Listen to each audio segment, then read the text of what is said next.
Gino King Boxing back in the building, back with some more boxing news.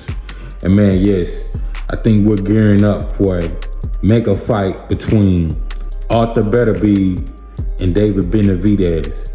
It all depends on how David Benavidez looks against David Morrell, which that great matchup is coming up here the next couple of months. But yeah, this is what we're gearing up for, people.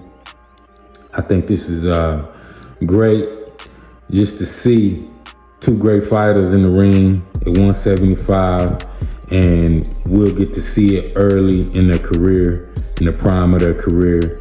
As we all know, Arthur Beterbiev beat Dmitry Bivol last weekend in an outstanding, excellent fight, action-packed. Both of these guys came to fight, imposing their will on each other.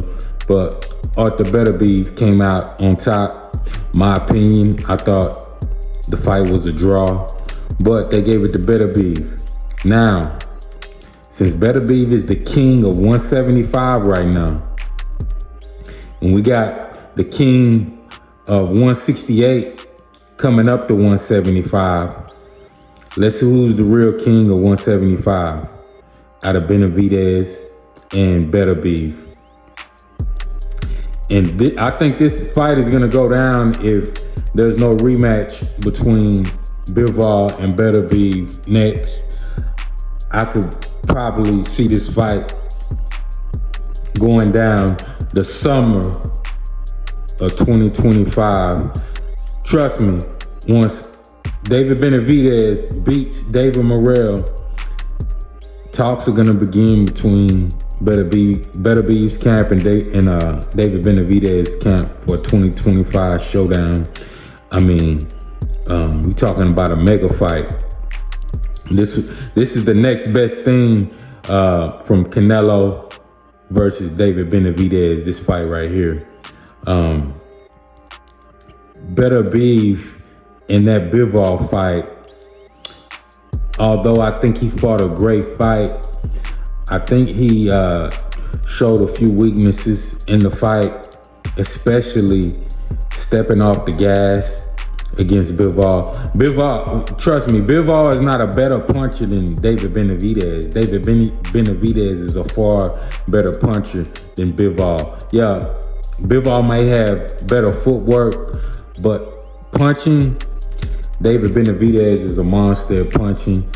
His combination shots, some of the best in the game right now. And I can see David Benavidez giving Arthur Beterbiev problems with combination punching. And especially if Bivol gave Beterbiev problems, David is definitely gonna give Beterbiev problems, and he hits harder than Bivol. So that's something we should all look out for. Definitely.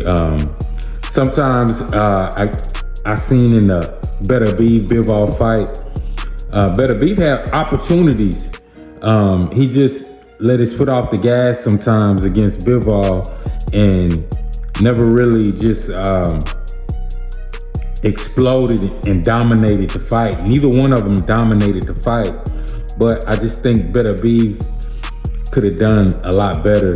And we all heard stories about how Benavidez done Bivol in sparring. And yeah, we all know it's just sparring, but you know, sparring, you know, it should be noted in sparring that's, you know, those are fights, you know. So yeah, that's what I got. That's what I got from the fight with Beterbiev.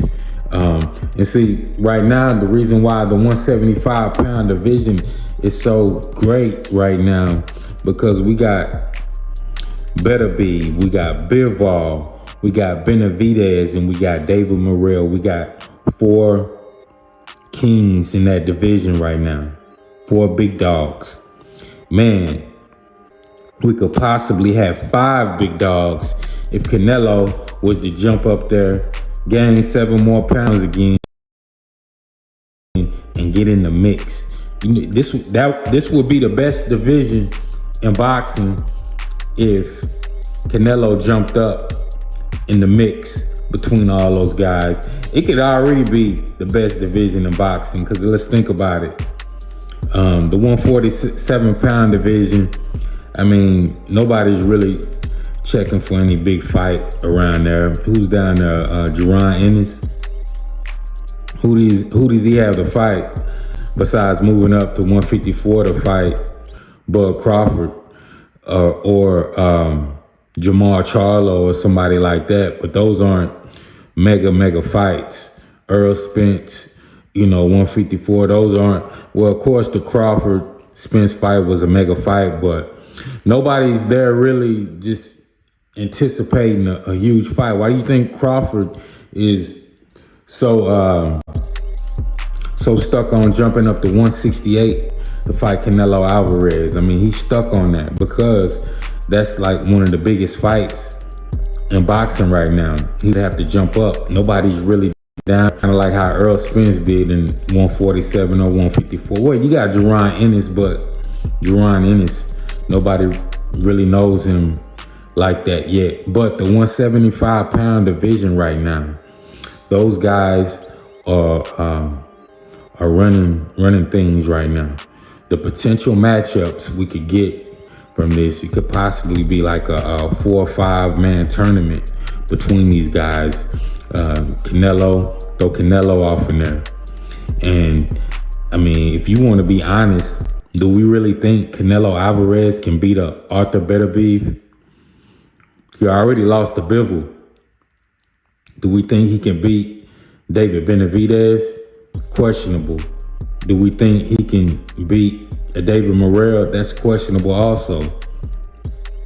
The only guy out of that bunch that I think Canelo could possibly beat is probably David Morrell. So if Canelo knows better, he'll probably stay at 168. But we all know Canelo is a champion. Canelo likes to challenge himself, and I'm not taking nothing away from Canelo. Canelo is a great fighter at his weight. But if he was to jump up to 175 and battle these big punchers, Benavidez is a bigger puncher than Bivol. So we already see he would give Canelo problems.